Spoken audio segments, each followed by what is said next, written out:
Bonjour mes petits hobbits, j'espère que vous allez bien. Je vous retrouve aujourd'hui pour mon bilan du mois d'octobre. Qui dit mois d'octobre dit Halloween, dit automne, donc mes lectures se sont pas mal portées sur ce sujet. Notamment j'ai pas mal de livres de paranormal à vous présenter et j'en aurai également pour le mois de novembre, puisque pareil, je suis toujours dans cette petite vibe un petit peu vampire, zombies, ce genre de choses. J'ai ce mois-ci lu 3 livres audio et lu 6 livres en papier. Donc je vais vous les présenter dans l'ordre chronologique dans lequel je les ai lus. Le premier que j'ai à vous présenter, c'est Du thé pour les fantômes de Chris Wiklisevich aux éditions de Noël. Donc c'est un auteur français et notamment ça se passe dans le sud de la France. C'est un livre que j'ai trouvé très poétique et très atmosphérique. Je vais vous expliquer un petit peu l'intrigue. Donc on y suit deux sœurs jumelles qui sont assez particulières puisque l'une des deux voit les morts et notamment elle prépare du thé pour pouvoir communiquer avec les morts, et la deuxième est une sorcière, et une sorcière qui a justement pareil un lien très fort avec la mort, puisque lorsqu'elle parle il va y avoir des insectes qui vont sortir de sa bouche et qui vont en fait puiser toute énergie vitale de ce sur quoi ils vont se poser. Donc voilà, on est sur une sorcière qui maîtrise peu ses pouvoirs et qui les subit plus qu'autre chose. Et à côté, donc, comme je vous le disais, on a donc sa sœur jumelle qui, elle, peut parler avec les morts, qui peut communiquer avec eux et notamment les amener vers l'au-delà. L'histoire commence avec leur mère qui décède. Et donc, celle qui peut communiquer avec les morts va essayer de rentrer en contact avec leur mère, et s'ensuit pas mal d'intrigues pour pouvoir retrouver le fantôme de leur mère. L'intrigue n'a pas tant de rebondissements que ça. Ce qui est important dans ce roman, c'est vraiment le côté atmosphère, les personnages, leur manière d'être, leur façon de penser. C'est tout ça en fait qui fait ce roman et pas juste les actions qui vont se succéder. Et je l'ai trouvé, ma foi, très bien, j'ai beaucoup aimé. Alors moi je suis pas non plus très adepte en règle générale du genre de roman très atmosphérique, même si j'aime bien, mais il me faut quand même pas mal d'action, il me faut quand même pas mal de péripéties. Là c'est peut-être ce qui me manquait un tout petit peu, mais justement si vous aimez tout ce qui est très atmosphérique, très... voilà, on est bien mis dans l'ambiance, et c'est pas tant les péripéties qui vous intéressent, franchement allez sur ce livre. Je vous le conseille vraiment fortement à la période d'Halloween et à l'automne. C'est vraiment pas un livre que vous allez lire en été, je pense. Mais je l'ai trouvé vraiment très bien, j'ai beaucoup aimé. Et ça se lit vraiment très bien. Ensuite, en lecture audio, j'ai écouté The Dare, donc qui est le tome 1 de la série The Mechanic of a Heart, il me semble, de Alicia Garnier. Donc c'est un des premiers romans qu'a écrit Alicia Garnier, même si je crois qu'elle l'a publié un petit peu plus tard. C'est le premier qu'elle a écrit, mais c'est pas le premier qu'elle a publié, il me semble. Et je trouve qu'on le ressent un petit peu que c'est les débuts de son écriture, puisqu'il y a quelques parties, quelques péripéties qui m'ont un peu moins convaincue que ses autres romans, puisque je suis quand même assez adepte des romans d'Alicia Garnier, j'aime bien sa manière d'écrire et j'aime bien les intrigues qu'elle nous propose. Et là je trouvais que c'était un petit peu moins convaincant que d'autres que j'ai pu lire d'elle. Alors là dans ce roman là on va suivre, comment elle s'appelle, j'ai complètement zappé. Donc dans ce roman là on va y suivre Dawn, qui est une artiste, en fait elle a une galerie d'art et elle a son meilleur ami qui s'appelle Gareth, avec lequel elle a un lien très fort puisqu'ils sont amis depuis leur plus tendre enfance, et en même temps on sent qu'ils n'ont pas arrêté de se louper dans la vie. C'est-à-dire qu'il y a eu beaucoup de sentiments, même des sentiments amoureux entre eux, mais à chaque fois c'était jamais le bon moment pour l'un pour l'autre. Et justement on va suivre leur vie, leur péripéties, c'est une romance, donc voilà, ça va plutôt bien se passer. Mais voilà, j'ai vraiment pas mal aimé, je l'ai trouvé bien, mis à part quelques petites faiblesse. Je le trouve un petit peu moins abouti, notamment au niveau des personnages, je les trouve un petit peu plus caricaturaux. Certaines de leurs décisions que je ne comprends pas totalement, ce qui m'a un petit peu gênée, mais autrement je trouve que c'est quand même une bonne histoire, on est quand même pas mal pris dedans, c'est assez addictif comme toutes les romances d'Alicia Garnier, et voilà, ça m'a quand même beaucoup plu. Donc voilà pour ce roman. Ensuite, j'ai continué avec un livre papier, et donc j'ai lu Mon ex et autres malédictions de Erin Sterling. Donc c'est une toute petite romance puisqu'elle fait 300 pages. C'était une romance avec une sorcière et alors là c'est beaucoup d'humour, pas mal de petites péripéties et c'est une romance très sympathique. On y suit Vivienne qui, après une rupture avec son compagnon de l'époque qui s'appelait Rhys, lui a malencontreusement lancé une malédiction lorsque voilà, elle était le cœur brisé dans son bain en train de pleurer pour pouvoir se remonter le moral. Elles ont bu avec sa cousine un verre de vodka et elles ont, pour rigoler, lancé une malédiction, sauf qu'en fait il s'avère que elle a été bel et bien lancée cette malédiction et elle fonctionne. Et donc on commence avec ce petit postulat de départ et on se retrouve 9 ans plus tard, justement avec ce monsieur qui revient dans la ville et qui est maudit. Et donc il s'ensuit pas mal de petites péripéties et c'est vraiment bourré d'humour, c'est très sympa. Pareil, à lire à Halloween, c'est parfait justement, ça se situe dans la période d'Halloween dans le roman, donc moi je le conseille fortement de le lire dans cette période et c'était vraiment très très chouette. Vraiment ça se lit tout seul. Il me semble qu'il y a un tome 2 qui est sorti, je l'ai pas et je pense que j'essaierai de me le procurer pour la période d'Halloween de l'année prochaine parce que si c'est un peu dans la même vibe, vraiment je veux le lire au moment d'Halloween et vraiment c'était un pur bonbon, c'était vraiment très addictif, très drôle, très mignon et enfin vraiment j'ai adoré. J'ai passé un très très bon moment avec ce roman. Ensuite, en lecture audio, j'ai écouté Forget Me Not de Julie Soto.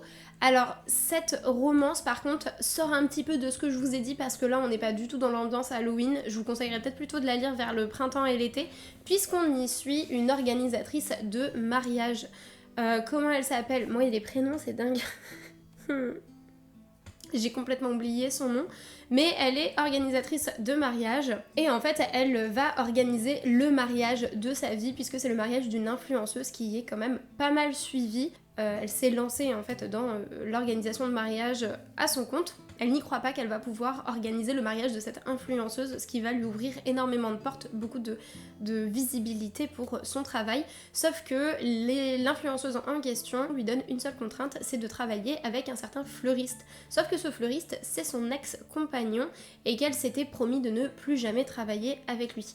Elle ne peut pas refuser et elle va quand même travailler avec lui et ce qui s'ensuit justement une jolie petite romance. Alors dans ce roman que j'ai écouté, on y suit donc 2 timelines. On va avoir le présent où elle organise le mariage et ça j'ai trouvé ça super parce qu'on a vraiment des petits détails sur l'organisation du mariage.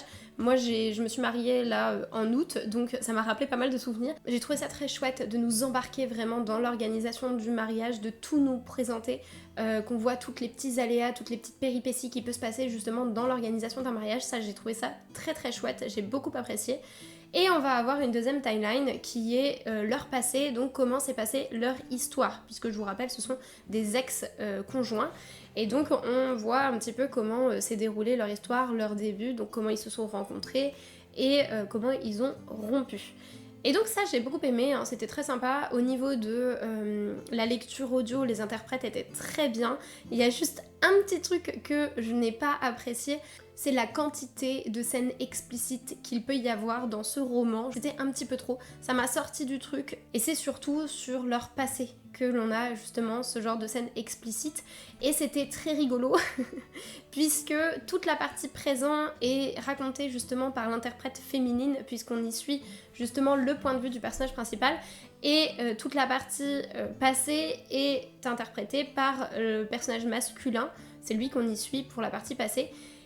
Et justement, toutes les scènes explicites sont dans le passé, ce qui fait que le pauvre interprète masculin, celui qui a dû lire le bouquin, n'a eu presque que des scènes explicites. Je me suis dit vraiment le pauvre quoi, il vient, il doit faire le livre audio, mais il devait se dire mais c'est quoi ce livre quoi, je n'ai que des parties de sexe. Ça m'a fait un petit peu rire. Mais voilà, c'est ça le petit truc que je pourrais reprocher à ce bouquin, c'est que trop de scènes explicites à mon goût, mais par contre toute l'histoire, toute l'intrigue principale, tout ce qui s'y passe, j'ai vraiment beaucoup aimé et ça m'a fait très plaisir de l'écouter. Ensuite j'ai lu If We Were... Alors là ça va être génial. J'ai lu If We Were a Villain de ML Rio, qui est donc une Dark Academia et un thriller. Dark Academia, je vous rappelle, on est dans une ambiance très universitaire, justement cette idée de Oxford plus vieux, vieille Angleterre et souvent avec justement ce côté criminel, donc des thrillers avec du sombre, du sang, ce genre de choses. On y suit tout un groupe d'étudiants anglais qui sont dans une université de théâtre et qui sont plus particulièrement spécialisés sur Shakespeare. On y suit dès le début Oliver qui est en prison depuis 10 ans et qui va enfin sortir, puisqu'au moment justement où ils étaient ce groupe d'étudiants à la fac, il y a eu un décès et il a été inculpé justement pour ce décès. Mais nous, on va suivre du début, de ce qui se passe un petit peu avant, pendant le crime et après pour pouvoir découvrir qui est le véritable criminel, puisque on sait dès le début, ce n'est pas lui qui a tué cette personne. Donc je vous dis pas qui, puisque c'est à peu près au milieu du livre que l'on découvre qui est décédé et comment. Mais voilà, j'ai beaucoup aimé, et notamment ce côté... bon déjà Dark Academia vraiment pour la période c'était fantastique, mais en plus on mêle Shakespeare à ça, enfin ça donnait toute une ambiance vraiment, je sais pas, ça m'a vraiment mis dans le mood de l'automne, c'était vraiment le bon moment pour le lire également, et j'ai beaucoup apprécié ma lecture. Et au niveau du thriller, je trouve que bon, on se doute un petit peu de qui va être coupable, on n'a pas tant d'effets de surprise que ça, mais ça m'a quand même beaucoup plu. Notamment ici on est avec un groupe et il me semble qu'ils sont 6.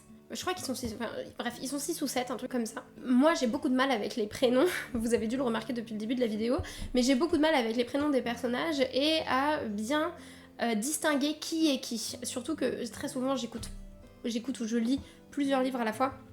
C'est vrai qu'il y a des moments ça peut se mélanger un petit peu, et j'ai eu très peur au tout début parce que dès le début ils nous disent bon voilà on est un groupe de 6 ou 7 étudiants dans cette université, et je me suis dit je vais me foirer, je vais perdre le fil, donc j'ai commencé à écrire justement sur une petite feuille les principales caractéristiques de chaque personnage, et en fait j'en ai pas du tout eu besoin. On distingue très facilement les personnages dans ce roman, je trouve qu'ils sont, alors du coup ils sont un peu caricaturaux certes, mais en même temps tant mieux parce que comme ça on peut vraiment bien distinguer qui est qui, et on n'a pas ce problème de se souvenir ah mince lui il faisait quoi, il était avec qui, qu'est-ce qui se passait. Là franchement je trouve que c'est très clair et c'est très fluide, donc il se lit vraiment très bien.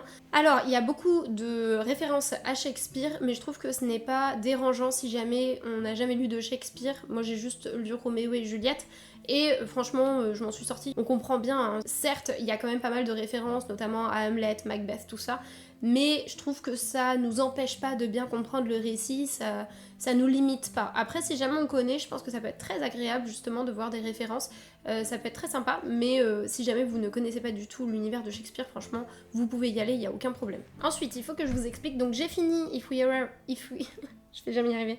J'ai fini If We Were a Villain juste avant en fait de partir en Albanie. En Albanie, on n'y est parti qu'avec un sac à dos pour une semaine, donc on n'avait pas besoin de prendre une grosse valise et j'allais pas me ramener avec mes énormes bouquins. Donc j'ai fait en sorte de pouvoir ramener qu'un seul livre de poche, mais je voulais pas le commencer avant de partir parce que je me suis dit si jamais j'en suis à la moitié, enfin il va pas me faire tout le voyage. Donc je voulais un petit peu de tempo et je voulais me trouver des petits romans à lire avant de partir, et il me restait genre 2 jours à combler on va dire. Et donc j'ai lu Claude Gueux de Victor Hugo, je me suis dit c'est le moment, c'est un tout petit roman, et au final je l'ai lu en une soirée. Ça se lit vraiment très bien, je vous conseille d'ailleurs de le lire en une seule fois, ça se fait très bien. Je l'avais déjà lu pour le lycée ou pour le collège, je ne sais plus, mais dans le cadre de mon cursus scolaire, et j'avais aimé, mais bon, forcément à l'époque on a moins conscience un petit peu de tout ce qui se passe, donc là ça a été une relecture qui a été très plaisante, parce que j'avais quand même pas mal oublié tout ce qui s'y passait. Alors je connaissais l'idée générale, mais j'avais oublié un petit peu comment c'était écrit, tout ça. Et j'ai beaucoup aimé, j'ai vraiment beaucoup apprécié, j'ai trouvé que l'écriture était très facile, ça se lit très facilement. En même temps, l'idée qui véhicule derrière, je trouve, est assez claire, pas trop poussif et très bien amené. Et donc j'ai bien aimé. Après c'est les goûts et les couleurs, hein, là à ce niveau-là, au niveau des classiques, mais je trouve qu'il était vraiment très bien. Donc on y suit Claude Gueux qui a été arrêté pour avoir volé un morceau de pain pour nourrir sa famille. Il a été arrêté, il a été emmené dans une prison, il se conduit vraiment très bien dans cette prison, mais le directeur de la prison en fait va le prendre un petit peu en grippe, il va faire en sorte qu'il ne passe pas un très bon moment, même s'il est exemplaire, et notamment il a un très proche ami, et il va faire en sorte que cet ami soit envoyé dans une autre prison, qu'il soit séparé. Et donc au cours de ça, Claude Gueux demande à ce qu'on lui redonne son ami, à ce qu'il revienne, mais le directeur de la prison refuse catégoriquement, et donc Claude Gueux va assassiner ce directeur. Donc ça aurait pu être quelque chose d'évitable, mais bon, il va le faire. Enfin, je vous dis pas tout non plus, mais en tout cas, il va assassiner ce directeur. Et à la suite de ça, il va être condamné à mort. Et donc, vous allez en apprendre beaucoup plus sur l'histoire, parce que là, je vous ai fait un énorme résumé, c'est très rapide. Mais on va avoir beaucoup d'empathie pour ce personnage, justement, Claude Gueux, puisqu'on va vous expliquer vraiment comment ça s'est passé, le pourquoi du comment. Surtout, en fait, l'idée qu'il y a derrière de Victor Hugo, c'est est-ce que vraiment cette personne méritait déjà d'aller en prison aussi longtemps pour avoir juste volé un morceau de pain, et est-ce que ce n'est pas la société et justement cet environnement dans la prison qui l'a poussé à faire ces actes et qui amène à cette peine de mort, et est-ce que la peine de mort est encore quelque chose de bien en fait dans cette société à l'époque, puisque nous sommes dans les années... Ah, on le sait au tout début. La préface est très sympa aussi, je vous conseille de la lire. Mais on doit être dans les années 1827, ouais voilà, quelque chose comme ça. Enfin dans les années 1830 je pense, un truc du genre. Et donc voilà, on s'interroge en fait sur la peine de mort dans ces années-là. Et vraiment je l'ai trouvé très très bien, je vous le conseille. Encore une fois, il se lit tellement facilement, tellement rapidement. C'est toujours quelque chose d'intéressant à lire, et notamment pour développer un petit peu cette culture des classiques et s'interroger sur certaines partie de l'histoire, je trouvais ça très très bien. Voilà. Toujours dans la même idée, j'ai terminé un autre livre la veille de partir, donc le deuxième jour que j'avais à combler. Et donc j'ai lu Un rêve d'Armageddon de H.G. Wells. Alors, il y avait une autre nouvelle avant qui est La porte dans le mur, que j'avais déjà lu en fait il y a un an, je pense. Alors, j'en avais pas du tout parlé, mais je l'ai lu il y a très longtemps. Et là, donc, j'ai lu la plus grosse nouvelle, hein, qui est Un rêve d'Armageddon.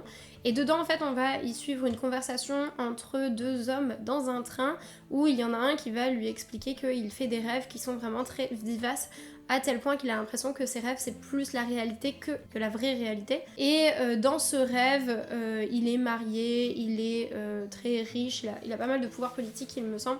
Et voilà, il explique un petit peu tout ce monde en fait qu'il y a dans son rêve, etc. Alors cette nouvelle m'a pas transcendée non plus. Alors j'aime bien l'écriture de H.G. Wells, franchement je la trouve sympa, c'est assez facile à lire, ça se lit vraiment très bien.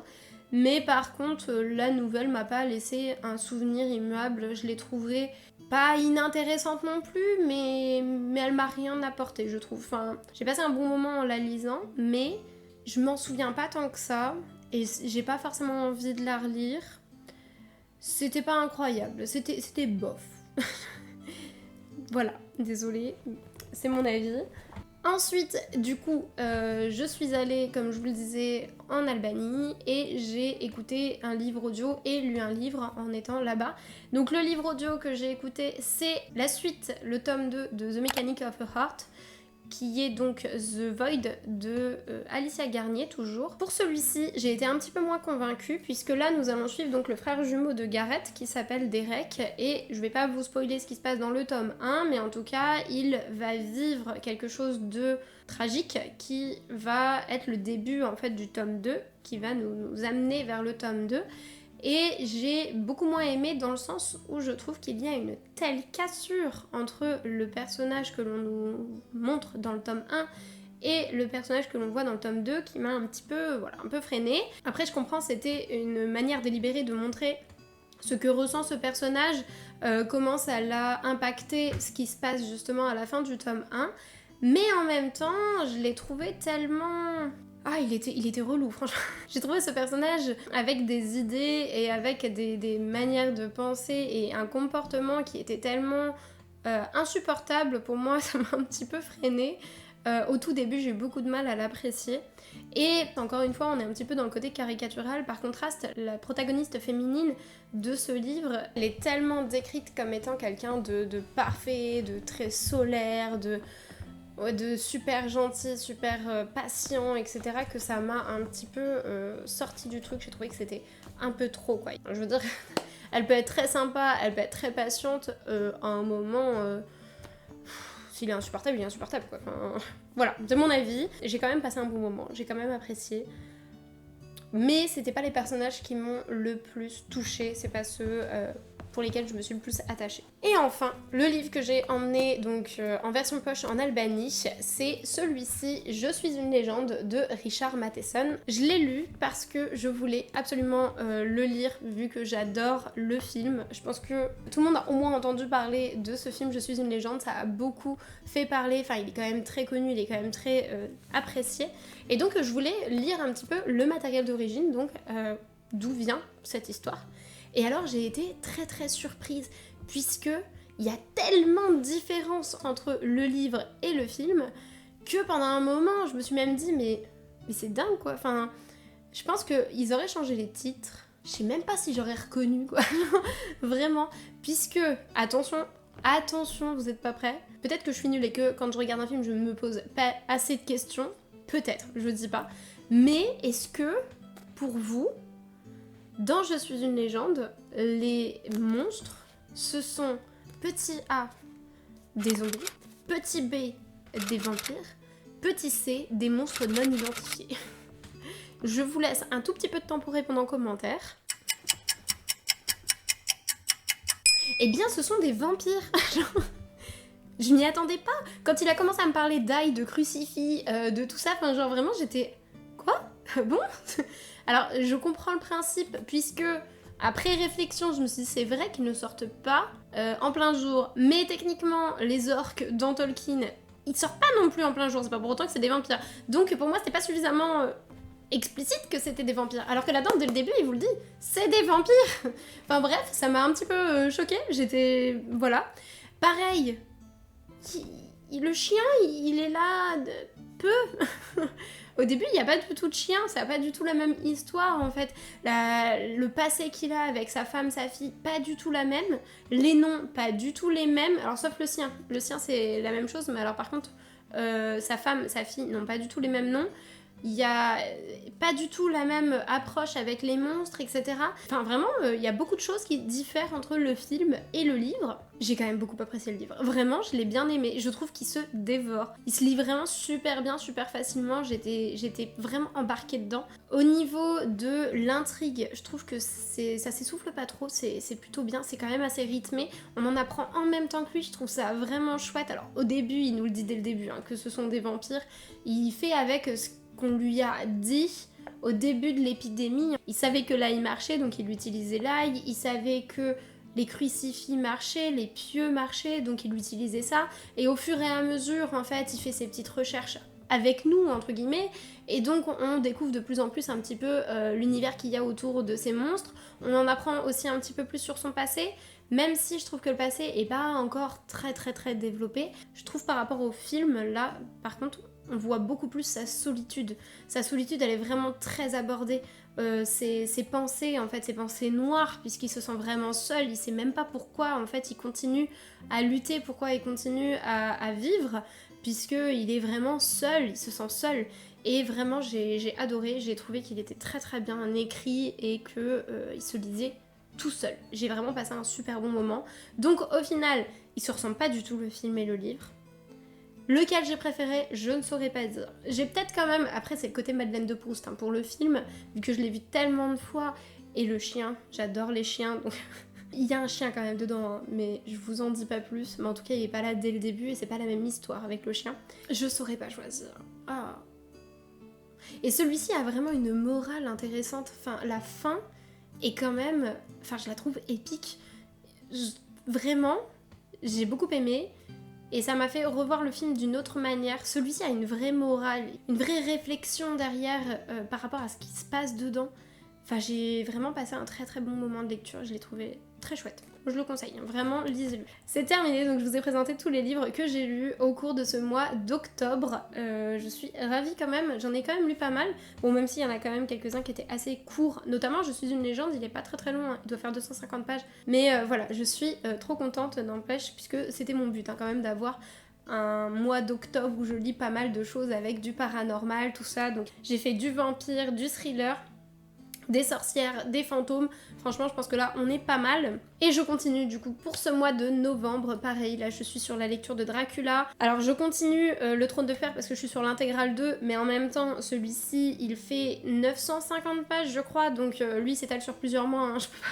Je peux pas tout lire d'un coup vraiment. C'est pour ça aussi que je mets un peu plus de temps à lire les autres lectures. Forcément comme je lis en parallèle le Trône de Fer, bah, j'ai moins de temps à passer sur les autres lectures, donc ça me ralentit un petit peu, même si je trouve que ça va, hein, j'ai quand même pas mal lu. En tout cas, j'espère que cette vidéo vous aura plu. N'hésitez pas à liker et à me commenter pour me dire si vous avez lu justement ces livres, ce que vous en avez pensé et lesquels vous tenterez. Et je vous retrouve très prochainement pour une nouvelle vidéo.